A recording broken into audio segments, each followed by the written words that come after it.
وَلْتَكُنْ مِنْكُمْ أُمَّةٌ يَدْعُونَ إِلَى الْخَيْرِ وَيَأْمُرُونَ بِالْمَعْرُوفِ وَيَنْهَوْنَ عَنِ الْمُنْكَرِ وَأُولَئِكَ هُمُ الْمُفْلِحُونَ. Fir'aun, teman-teman sekalian, berapa ratus tahun setelah itu ya, selama 10 tahun Nabi Musa alaihissalam dakwahin, wahai Fir'aun, kau manusia biasa, sadarlah, nggak mau tahu. Dan teman-teman sekalian, Allah Azza wa Jalla ini sebelum mendatangkan bencana besar, biasanya mendatangkan bencana kecil dulu, peringatan-peringatan ya. Musa alaihissalam mendakwahi Fir'aun, dan Fir'aun memiliki, kalau akhir-akhir hidupnya ya, saya langsung ke akhir hidupnya karena kisahnya panjang, ada 3 kejadian besar yang kalau dia sadar dengan kejadian itu, maka dia pasti akan beriman sama Allah. Dan perlu teman-teman tahu, semua nabi-nabi ini kalau datang mendakwai satu kaum, nabi ini nggak minta jadi raja, enggak. Kalau ada rajanya, ada kepala suku, tetap aja dalam keadaan kerajaan kalian, silakan. Cuma hukumnya hukum Allah. Kita kembali semua beriman kepada Allah, itu konsepnya. Jadi tidak ada urusan untuk merebut kekuasaan, tidak ada. Kekayaan. Sekarang kalau ada mu'alaf masuk Islam, nggak ada dalam Islam sini serahkan hartamu, nggak ada.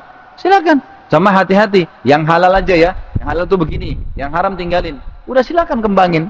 Islam cuma konsep pemahaman yang nanti dijalankan dalam kehidupan sehari-hari gitu kan, supaya kita bisa menerapkan apa yang diinginkan oleh Allah SWT. Ringkas cerita, Musa alaihissalam mendatangi Fir'aun. Lalu dia tetap tolak, enggak, saya enggak mau, kau penyihir, kau begini. Kata Musa, saya bukan penyihir. Ada 3 kejadian ya. Kejadian pertama adalah Fir'aun bilang, wahai Musa, kau ini penyihir, tongkatmu bisa berubah jadi ular atau kau penyihir. Tanganmu bisa keluar. Jadi Musa alaihissalam kalau masukkan di ketiaknya, tangannya lalu dikeluarkan, cahayanya terang sampai membuat matanya Fir'aun silau seperti cahaya matahari. Mukjizat dari Allah, gitu kan? Ringkas cerita teman-teman sekalian, Fir'aun bilang, kau penyihir. Kata Musa, bukan. Tidak, kau penyihir. Saya mau tantang kau, hai Musa. Kata Musa, silahkan. Saya akan datangkan penyihir-penyihir seperti kamu yang akan mengalahkanmu. Kata Musa, silahkan saja. Baiklah. Kata Fir'aun, hari apa kita janjian? Kapan nih? Pertandingannya kapan nih? Kata Musa, hari zina. Dalam Al-Quran dikatakan yaumuz zina. Hari zina ini teman-teman bukan hari berzina ya. Zina itu dalam bahasa Arab bisa berarti hubungan gelap tadi, atau bisa berarti sebuah perhiasan, atau sesuatu yang dibesar-besarkan. Bisa banyak maknanya. Hari zina ini kebetulan oleh Fir'aun dijadikan hari perhiasan, di mana dia keluar dengan baju terbaiknya, singgasananya juga disiapkan di lapangan luas, orang-orang datang menyembah dia. Yang datang menyembah dikasih sesuatu, namanya hari zina. Musa AS tahu hari itu banyak orang berkumpul. Itu kalau tidak salah dalam beberapa riwayat dikatakan 20.000 orang yang datang, banyak. Musa bilang, hari zina, hari yang kau dianggap Tuhan tuh, saya tantang hari itu. Kata Fir'aun, baiklah, sombong dia. Baik. Lalu Fir'aun iklankan satu Afrika. Sampai sekarang penyihir-penyihir Afrika itu terkenal ya. Menurut alam mereka, mereka kuat. Alamnya mereka. Kalau di alam orang beriman sama sekali tidak ada urusannya gitu. Maka yang terjadi teman-teman sekalian, dikirimlah sayembara, semua penyihir hebat datang ke Fir'aun. Tunjukin keterampilannya, nanti yang lolos, gitu kan, maka akan boleh ikut tanding. Ada riwayat yang menjelaskan ratusan penyihir, ada yang mengatakan ribuan, ada riwayat yang menjelaskan paling besar 10.000 penyihir. Kita anggap riwayat terbesar lah. Riwayat jumlah terbesar 10.000 penyihir datang. Datanglah 10.000 orang ini, teman-teman sekalian. Waktu datang hari itu, penyihirnya saya 10.000. Belum orang yang biasa datang. Biasanya 20.000 ini bertumpuk, jadi 50.000 orang yang datang. Banyak. Orang tahu ini tantangan besar. Disiapkan lapangan luas, penyihir-penyihir ini datang. Lalu pimpinan-pimpinannya bilang, ini semua pentolan-pentolan penyihir ya. Dianggap kalibernya mereka. Lalu kemudian datang. Berkata kepada Fir'aun, apa balasan kami kalau kami menang? Kata Fir'aun, apa saja yang kalian minta. Bahkan paling tidak kalian akan menjadi pengawal-pengawal istimewa saya. Tinggal di istana nih. Tadi tinggal di kampung-kampung, sekarang pindah ke istana semua. Kata mereka, mana lawan kami? Kata Fir'aun tuh, 2 orang sana, Musa sama Harun. Mereka waktu lihat mereka anggap remeh. 2 orang. Untuk apa jumlah sebanyak ini lawan? Kesannya begitu. Kata Fir'aun, bunuh dulu 2 orang itu baru kalian ngomong gitu. Baiklah. Mereka menghadap kepada Musa, masuk di lapangan tanding nih. Lalu mereka bilang, hai Musa, kau yang lempar duluan atau kami yang lempar duluan? Kau yang tunjukin dulu kehebatan atau kami duluan? Kata Musa, silakan, kalian duluan. Maka mereka mengambil ilmu sihir dalam menakut-nakuti yang paling tinggi. Sihir kan ada macam-macam ya. Ada sihir mahabbah, membuat lawan jenis suka. Ada sihir namanya sihir takhayul. Dalam Al-Quran dikatakan yukhayyalu min sihrihim. Mereka mengubah satu benda dari kayu menjadi ular misalnya. Dari benda mati menjadi bergerak. Gitu kan? Seperti itulah. Atau seseorang melihat penampakan. Tapi penampakan itu tidak bisa buat apa-apa sama dia. Cuma menakut-nakuti saja. Seperti itulah. Mereka ambil ilmu ini untuk menakut-nakuti Musa, menantanding. Mereka ambil tali, sepakat, ilmu pamungkas mereka ini, lalu lempar tali itu. Berubah menjadi ular-ular kecil. Banyak. 10.000 orang, 10.000 ular. Gitu kan? Orang semua bersorak-sorak. Hebat ini. Tali dilempar jadi ular luar biasa di lapangan luas. Orang bersorak-sorak dengan suara yang besar. Dalam Al-Quran diceritakan Musa sempat takut sejenak. Fa'aujasa fi nafsi khifatan Musa. Qulna la takhaf. Musa sempat takut. Kami katakan jangan takut Musa. Innaka antal a'la. Kau pasti menang. Lempar yang di tangan kananmu. Alqi ma fi yaminika talqafu ma sana'u. Innama sana'u qaidu sahir. Wa la yuflihu sahiru haitsu ata. Lempar saja tongkat yang di tanganmu, maka tongkat itu akan menghabiskan semua sihir mereka. Karena tidak mungkin penyihir menang di depan ayat-ayat Allah.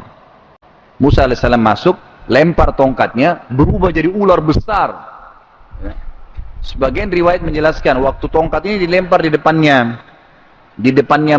Fir'aun, untuk diberikan contoh, diperlihatkan ularnya masih tidak terlalu besar. Waktu lawan penyihir jadi ular besar sekali, tongkat itu. Tiba-tiba, mereka semua lihat ular yang sangat besar. Dan rahasia, kata ulama tafsir, kenapa dalam ayat Al-Quran, waktu ular Musa memakan ular-ular penyihir, mereka semua sujud tiba-tiba. Bayangin 10.000 penyihir, penjahat-penjahat yang luar biasa. Ini pemimpin-pemimpinnya mereka tiba-tiba sujud kepada Allah. Apa rahasianya kira-kira? Penyihir-penyihir ini tahu sihir itu tidak bisa menyerang. Kalau sihir tadi yang mengubah benda menjadi benda yang lain, itu nggak bisa nyerang. Kalau ada orang lempar tongkat berubah jadi ular, antum baca bismillah, pegang kembali kepada tongkat, nggak bisa buat apa-apa gitu. Jadi dia cuma menakut-nakuti, namanya sihir takhayyul. Ini khusus sihir ini ya. Ada sihir-sihir yang lain tentunya. Tapi ini jelas yang ini untuk nakut-nakutin orang. Ringkas cerita teman-teman sekalian, tongkat Musa alaihissalam, ularnya jalan. Lalu ularnya makan. Jadi ular-ularnya tadi penyihir dimakani semua sama ularnya Musa. Gara-gara ini, semua penyihir kata Allah, fa'ulqiyas saharatu sujjada. Semua penyihirnya sujud. Mereka berkata, kami beriman kepada Tuhannya Musa dan Harun. Tiba-tiba beriman. Karena mereka tahu ini bukan sihir, nggak mungkin sihir. Semua penyihir tahu betul itu, gitu kan? Maka Fir'aun ternyata melihat kejadian tersebut, teman-teman sekalian, penyihirnya kalah, bukan beriman, malah diancam penyihirnya. Kalian beriman pada Musa tanpa seizin saya akan potong tangan dan kaki kalian, dan saya akan ikat kalian di pohon-pohon kurma, biar jadi contoh bagi orang. Tapi penyihir bilang sama Musa, sudahlah Musa, sebelum kau datang, kami sudah disiksa oleh Fir'aun. Ini bohong semua nih, kami sudah tahu. Kami akan beriman sama kamu, ajarin kami tentang agama Allah nih. Jadi pengikutnya Musa nih, 10.000-nya jadi pengikut Musa semua, gitu kan? Baik. Fir'aun tidak juga kapok nih. Pergilah penyihir ini pergi sama Musa alaihissalam beriman dengan Bani Israel. Allah datangkan cobaan yang kedua, supaya Fir'aun mau sadar. Apa itu teman-teman sekalian? Mesir ditimpa musim peceklik. Panas sekali. Saking panasnya, kalau teman-teman belum pernah ke Mesir, kalau pernah ke Mesir tahu Sungai Nil. Sungai Nil itu sungai terbesar di dunia. Sungai tapi seperti lautan dia, besar sekali. Dan kalau belum pernah ke sana bisa lihat di YouTube pasti ada. Tinggal ketik Sungai Nil kelihatan kok. Intinya sungai itu sangat besar. Kayaknya walaupun kemarau, kalau hitung-hitungan manusia tidak bisa habis airnya karena banyaknya, gitu kan? Seperti lautan yang besar. Tapi karena panasnya waktu itu dengan hikmah Allah, air Sungai Nil habis. Nggak ada airnya, habis, kering. Berapa tahun tuh, 3-4 tahun nggak ada air, panas sekali. sampai habis air. Fir'aun kerahkan tenaganya, uangnya, datang ke wilayah-wilayah lain Afrika, datangkan air. Tahun pertama berhasil tuh, bulan-bulan pertama berhasil. Bulan-bulan selanjutnya udah nggak berhasil karena pengikut-pengikut Fir'aun yang pergi ambil air, kehausan tengah jalan dihabisin airnya. Nggak ada air. Sampai akhirnya dalam sebuah riwayat dikatakan ada satu penasehatnya Fir'aun bilang, wahai Fir'aun, hari itu ya, ini gelas terakhir air Anda. Ini nggak ada lagi airnya nih. Ini kalau habis ini Anda mati, kami semua mati. Nggak ada air. Hari ini sudah terakhir air. Nggak ada lagi air. Kata Fir'aun, kasih saran dong. Gimana kira-kira? Mereka bilang sudah habis saran. Semua sudah kita lakukan. Sungai Nil sudah dilempar tumbal. Sudah lempar sapi, sudah lempar anak gadis, sudah lempar macam-macam. Semua dukun mantra-mantrain, sudah nggak bisa. Nggak ada air, habis. Nggak ada mereka bisa buat apa-apa. Sudah habis semua ini. Uang sudah dikeluarin. Kita sudah datangkan air dari luar, di sana juga sudah mulai kering, nggak ada air. Bagaimana saran kalian? Mereka bilang sudah nggak ada. Nasib, ini akan mati kita. Tiba-tiba ada satu penasehat Fir'aun bilang begini, sebentar Fir'aun, ada satu yang belum kita lakukan. Kata Fir'aun, apa itu? Dengan semangat. Kata dia, Anda belum minta kepada Tuhannya Musa. Tinggal itu tuh. Yang lain sudah semua nggak bisa. Fir'aun dengan semangat, panggil Musa. Panggil. Rupanya Musa alaihissalam ini tinggal di pinggiran kota Mesir. Dengan hikmah Allah ada sumur. Dan Fir'aun tidak tahu kalau ada sumur. Orang-orang beriman aja yang bisa minum gitu. Jadi orang beriman hidup. Musa datang. Fir'aun tidak mau tunjukin kelemahannya. Dia bilang, hai Musa, kau kan ngaku Tuhanmu mampu apa saja. Kata Musa, tentu saja. Lalu dia bilang, kamu tahu sekarang Mesir ditimpa beberapa tahun musim paceklik, kering. Sungai Nil pun habis. Kami sudah lakukan banyak upaya, tidak bisa. Coba minta Tuhanmu turunkan hujan dari langit. Bisa nggak? Lalu kata Musa, tentu saja bisa. Tapi apa yang kau lakukan kalau seandainya hujan turun? Kata Fir'aun, saya akan beriman pada Tuhanmu. Kalau hujan turun, saya beriman sama Tuhan. Kata Musa, Fir'aun, benarkah apa yang kau ucapkan? Dia bilang, iya. Ini semua nih, di sekitar saya ini, semua jadi saksi. Di depan Fir'aun, Musa alaihissalam angkat tangan. Ya Allah, zat yang maha kuasa, dipuji-pujilah Allah. Lalu dikatakan zat yang telah menahan hujan buat Mesir. Bahasa Musa jelas. Zat yang telah menahan hujan untuk masyarakat Mesir. Turunkanlah hujan sebagai tanda kebesaranmu agar Fir'aun dan pengikutnya bisa beriman. Belum ditutup doanya, hujan lebat sebulan. Tidak berhenti hujan. Sebulan hujan terus. Sungai Nil penuh, semua subur, semua segala-galanya kembali. Pertanyaannya, beriman ke Fir'aun? Tidak. Fir'aun ucapkan kalimat, teman-teman hati-hati dengan kalimat kufur begini. Ini kalimat kufur. Fir'aun bilang, oh sudah saatnya hujan turun.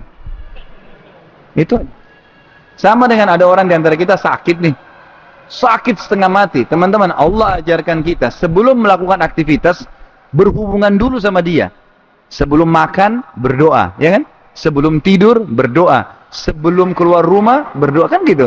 Doa dulu, baru beraktivitas. Sebelum ke dokter, berdoa dulu agar Allah jadikan dokter itu penyebab kita sembuh. Mestinya. Kita enggak. Dokter dulu. Dok, dan seterusnya. Dokter terus dipanggil. Gitu kan? Sampai dia tidak sadar kalau resep dokter cuma semoga lekas sembuh. Nggak ada pasti sembuh. Mana ini? Tapi itu yang terjadi. Akhirnya Allah di nomor 30 kan. Nanti kalau sudah tidak sembuh mentok, baru sholat malam. Baru tahajud, ya Allah sembuhin. Ini salah. Nah ini perkataan, banyak orang salah nih. Begitu sembuh, oh dokter itu hebat. Yang ciptakan dia Allah, yang ciptakan penyakit Allah, yang sembuhin Allah, yang jadikan dokter juga punya ilmu Allah, yang ciptakan dokternya Allah, yang ciptakan obatnya Allah. Semuanya Allah yang ciptakan. Khaliqu kulli syai'. Gimana cara? Ini kalimat bisa membawa pada kekufuran sebagaimana Fir'aun tadi. Oh hujan sudah saatnya turun. Udah. Nggak beriman. Selesai. Jadi dia ingkarin semua tuh janjinya tadi. Baiklah. Waktu itu tersebar satu Mesir, satu Afrika teman-teman sekalian.